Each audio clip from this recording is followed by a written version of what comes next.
আমাদের বাবু অজ্ঞান হয়ে গেল রে, বধূ বেশে মিম যখন এলো রে, বাবু আমাদের অজ্ঞান হয়ে গেল রে।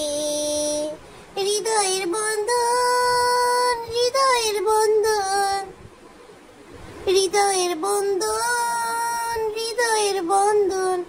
আসসালামু আলাইকুম দর্শক, সবাই কেমন আছেন? চলে আসলাম আর একটা নতুন ভিডিও নিয়ে। আর আজকের ভিডিও কি নিয়ে বলবো সেটা তো ভিডিও থাম্বনেল, টাইটেল, ট্র্যাক সব শুনে বুঝেই গিয়েছেন। অবশেষে দর্শক রোস্টারদের সকল কথা সত্য প্রমাণ করে মিম কিন্তু প্রকাশ্যে এসে তার স্টেটমেন্ট দিয়ে দিল। আর তার সেই স্টেটমেন্টে কিন্তু যারা বুদ্ধিমান তারা যা বোঝার বুঝে নিয়েছে, আর এরপরও যারা বোঝেনি তারা বসে বসে কলা খান। এখন কলার তো অভাব ব্যাপারী পরিবারে নেই, এখন কার কলা খাবেন সেটা আপনারা বসে বসে চিন্তা করে নেন।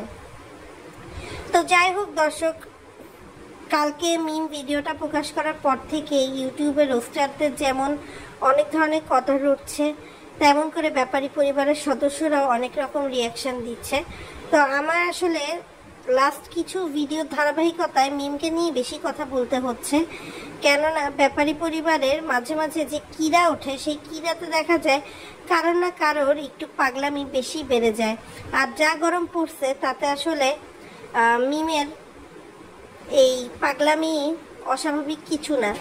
তো দর্শক, প্রথম কথা হলো মিম গতকালকে ভিডিও দিয়েছে যে নতুন জীবনে যাওয়ার সিদ্ধান্ত নিল, সেটার জন্য সবার কাছে দোয়া চাইছে।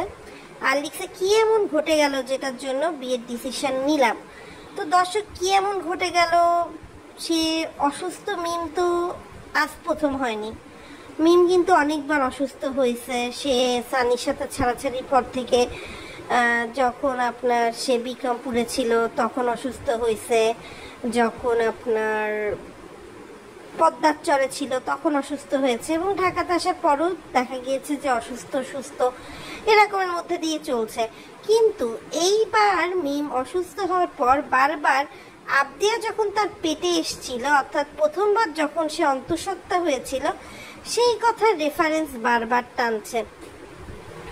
তার মানে আসলে মিম কি বোঝাতে চাচ্ছে, যদি আমরা সঠিক বাংলায় বুঝি তাহলে মিম বোঝাতে চাচ্ছে যে তার মধ্যে সেই অসুস্থতার লক্ষণ দেখা দিচ্ছে যেটা আবদিয়াকে যখন সে কনসিভ করেছিল তখন হয়েছিল। অর্থাৎ তার মানে আমরা ধরে নিতে পারি যে মিম আবার দ্বিতীয়বারের মতো গর্ভবতী হয়ে পড়েছে। এখন দর্শক, সবাই তো বাবুকে দোষারোপ করছে, কিন্তু আমি তো দর্শক আবার সোজা পথে চলি না, বক্র পথে চলি। আমার মনে খটকা লাগতেছে যে দেখেন দর্শক, আরিফ কিছুদিন আগে ঢাকা থেকে ঘুরে গেল, এরপরে মিম গেল বাবুকে নিয়ে বাপ্পির বাড়ি।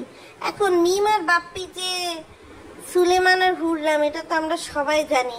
এখন বাপ্পি নিজেরটাকে বাবুর বলে চালায় দিচ্ছে কিনা দর্শক, এটাও কিন্তু একটা ভাববার বিষয়। আর বাবু মিমের এটা নিয়ে তিশা বাপ্পির মধ্যে অশান্তি হওয়ার কিন্তু কিছু নাই দর্শক, কিন্তু এখানে তিশা বাপ্পির একটা অশান্তি দেখা যাচ্ছে। এবং কি এমন ঘটনা ঘটলো দর্শক, আপনারা যদি মনে করেন যে মিম যখন পাবনায় থাকতে ভিডিও দিছে, মিমের জামা কাপড়গুলো কিন্তু সবসময় বাপ্পিদের বেডরুমের বারান্দায় নাড়া থাকতো। ইভেন যেদিন আপনার তিশা বাপ্পিকে তার হাতের মেহেদি দেখাতে এসেছিল, সেদিন আমরা দেখছি যে তিশা বাপ্পির বেডরুমের খাটে কিন্তু মিম আর বাপ্পি শুয়েছিল। আরেকটা বিষয় দর্শক বলে রাখি, যে আরেকটা বিষয় এটা হতে পারে যে ব্যাপারী পরিবারের যত নাটক যত কিছু সবকিছুর গুরুমা তো হচ্ছে আমাদের তিশা আপা। তো তিশা আপাই হয়তো বা আমাদের মিম আর বাবুকে বুদ্ধি দিয়েছে, বিশেষ করে মিমকে বুদ্ধি দিয়েছে যে তুমি এবার ঢাকায় ফিরে গিয়ে এরকম একটা নাটক করো, কেননা তোমার আর বাবুর যে পরিমাণ তলাতলি হচ্ছে ইউটিউবে, তো আসলে সেটা বেশি দিন ঢাকা দিয়ে রাখা যাবে না। তো তুমি এমন একটা অভিনয় করো যে তোমার নিজে পুরুষ মানুষকে অপছন্দ, তুমি ঘৃণা করো, এবং বাবুর সাথে তোমার বন্ধুত্বর মতো সম্পর্ক, বাবু তোমাকে নিয়ে কিভাবে তুমি তা জানো না। তো এমন একটা ভাব করো যে আবদিয়ার জন্য, যেহেতু আবদিয়ার সাথে বাবুর অনেক বন্ডিং ভালো, আর এদিক দিয়ে যেহেতু বেলাল বাবুর বড় ভাইও বলে দিয়েছে যে মিম তার ভাইকে কেড়ে নিয়ে চলে গেছে, তো সব মিলিয়ে কিন্তু একটা ভালো নাটক রচনা করেছে হচ্ছে আমাদের মিম। এবং সে হচ্ছে সেলিব্রিটিদের মতো অথবা পলিটিশিয়ানরা, যেমন হচ্ছে ধরেন কোনো পলিটিক্যাল এজেন্ডা অথবা ধরেন যারা সিনেমার প্রযোজক পরিচালক আছে যে সিনেমার ঘোষণা দিবে, তেমন আমাদের মিম বলেছে আজকে রাতে সে ঘোষণা দেবে যে সে কি সিদ্ধান্ত নিল। তো এটা তো আসলে ক্লিয়ারলি বোঝাই যায় যে তার আর বাবুর যে সম্পর্কটা, সেটাকে একটা সে নাম তো অনেক আগেই তারা গোপনে দিয়েছে, এবার আসলে প্রকাশ্যে দেবে। কারণ সে খুব ভালো করেই জানে যে খুকির সাথে সে যেহেতু প্যাচ লাগাইছে, খুকি কিন্তু বেশি দিন মুখটা বন্ধ করে রাখবে না, খুকি কিন্তু বলে দেবেই। আর তিশা যেহেতু তাদেরকে এটাই নির্দেশ দিয়েছে যে ঢাকায় গিয়ে তোরা অভিনয় কর, সেটা কিন্তু মানে এই জন্যই তারা কিন্তু হচ্ছে আপনার সবকিছু মিলে অভিনয় করছে। আর এই মিম কিন্তু এই যে অন্তঃসত্ত্বা, এটাও কিন্তু সত্যি কথা, কেননা সে উদাহরণ দিলে অন্যরকম উদাহরণ দিত, কিন্তু আবদিয়া পেটে আসলে তার যেরকম অসুস্থতা, সিজার করা হয়েছিল, এরপরে তার বয়স বাড়ছে, মিম এতদিন নিজেকে কচি খুকি বলছে। সাবিনার বয়স 25, তাহলে মিমের বয়স কত দর্শক? তাহলে কেন মিম বলতেছে যে তার বয়সের সাথে সাথে শারীরিক জটিলতা দেখা দেবে, সে এখন বুঝছে, সে কাজ করতে পারে না? এগুলো আসলে সবই ভ্রান্ত বা মিথ্যা, এদের এক একটা আসলে চলতে থাকে। আরেকটা বিষয় দর্শক খেয়াল করবেন, শারমিনের সাথে কিন্তু মানে মিমদের যে যোগাযোগ সেটা কিন্তু কমে গেছে। 5 মিনিট দূরত্বে বাসা, মিম বলতেছে সে ভাবছিল তার জীবনে কাউকে দরকার হবে না, কিন্তু এখন তার জীবনের দরকার হবে, কেননা তার মেয়েকে ভাত তুলে খাওয়াই দেওয়ার মতো কেউ নাই। কিন্তু শারমিন তো তার একমাত্র খালা, চাচাতো খালা, যে কিনা সবসময় 5 মিনিট দূরত্বে থাকে, নিজের বিয়ের জন্য শপিং করছে, অনলাইনে শপিং করছে, ব্লা ব্লা ব্লা ব্লা ব্লা ব্লা।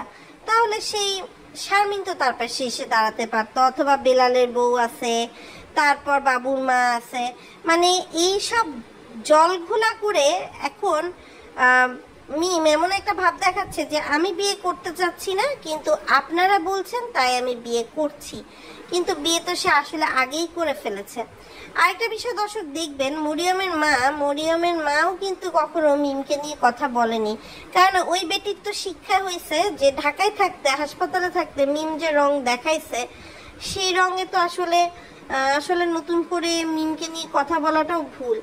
আর বাবু বারে হয়ে গেছে হচ্ছে একদম আপনার রিমোট আলা একটা পুতুলের মতো। তো সেই পুতুলের যেমন কোনো কিছু বলা থাকে না, মিম যতটুকু বলতে বলে ঠিক ততটুকুই বলে। আজকে গিয়ে মিম তার ভিডিওতে বলছে যে ছোটবেলা থেকেই নাকি মিমের সাথে বাবুর খুবই ভালো সম্পর্ক, কিন্তু কখনো তারা এই বিষয়ে চিন্তা করেনি অথবা তারা একে অপরকে কিছু বলেনি, বাবু তাকে কিছু বলেনি। মানে হঠাৎ করে বাবু ভাই তুই তুকারি সম্পর্ক থেকে তুমি আপনি, আমরা তো এটা দর্শক আগেও ভিডিওতে বলেছি যে যখন নিউ মার্কেটে কাচের জিনিস কিনতে গেছে তখন বলছে দেখেন এটা করেন বা আসো করো। আর তানজিলার রুমে স্যান্ডো গেঞ্জি পরে লুঙ্গি পরে বাবু মিমের সাথে কি করবে দর্শক? তবে যাই বলেন না কেন, আপনাদের সবাই হয়তো বা মিমের অনাগত সন্তানের বাবা বাবুকে ধরলেও আমার মতে মিমের অনাগত সন্তানের বাপ যদি কেউ হতে পারে তাহলে বাপ্পি। কারণ এই আবদিয়াও কিন্তু বাপ্পিকে একমাত্র পাপা পাপা পাপা পাপা পাপা পাপা করে ফেলে। আর এই পাবনায় গিয়েই কেন মিমের এরকম অসুস্থতা হতে হলো এটা আসলে আমার জানা নাই দর্শক। তবে আমি এটুকু বুঝতে পারছি যে ব্যাপারী পরিবারের এই গরমে নতুন ধুম, বাবু মিমের বিয়ে, আবারও সব নতুন করে নাটক শুরু হবে, আবারও সেই একই অবস্থা, আবার একই দুজনের মিলে টুনাটুনির সংসার, তারপরে সেখানে তাদের পরিবারের মত নেই, তারপর পরিবারকে মানিয়ে চলা, তারপর হানিমুনে যাওয়া, এইসব নাটকের আসলে ঘনচক্কর চলতে থাকবে। কেননা মাঝখানে মিম ঘনচক্কর চালাইলো যে সে পাসপোর্ট নিয়ে বিদেশ যাইতেছে, বিদেশে মা মেয়ে মানে ইয়ে করবে। আর আসলে বাবু মিম যদি তারা লিগালি বিয়ে না করে, অফিসিয়ালি বিয়ে না করে, তাহলে তো দর্শক কোনো বাড়িওয়ালাই কিন্তু লিভ টুগেদারে থাকতে দিবে না। তো সেই সব মিলায়, সব কিছু মিলায় মিমের সিদ্ধান্তটা নিয়েছে। মানে মানুষের জুতো পেটা ঝাড়ু পেটা খাওয়ার পরে হচ্ছে মিম সবসময় লাইনে আসে। তার আগে মিম কখনোই লাইনে আসে না। আর এটাও জানা কথা যে বাবুর সাথে কিন্তু তার এই বিয়ে টিকবে না, কেননা মিম এমন একটা মেয়ে, সে এক পুরুষে কখনোই আসক্ত না, বা সে কখনো এক পুরুষে স্যাটিসফাইড হয় না। রমজান থেকে শুরু করে বাপ্পি, আরিফ, কেউই বাদ যায় না এই মিমের এই ছলচাতুরি থেকে। আর বাবু তো আছেই। তো দেখা যাক দর্শক আসলে কত মানে কোথাকার পানি কোথায় গিয়ে গড়ায়। আপনারাও দেখবেন, আমিও দেখব যে বিবের এই বিয়েটা আসলে কতদিন টেকে। বেকার একটা ছেলেকে বিয়ে করে সে আসলে তানজিলার সাথে কম্পিটিশন দিতে চাচ্ছে না কি কম্পিটিশন দিচ্ছে আমার আসলে জানা নাই। তো আজকের মতো ভিডিওটা দর্শক এখানে শেষ করছি। আবারও নতুন একটা ভিডিও নিয়ে আপনাদের সামনে হাজির হব। আশা করি ততক্ষণ পর্যন্ত আমাদের সাথে থাকবেন। আল্লাহ হাফেজ।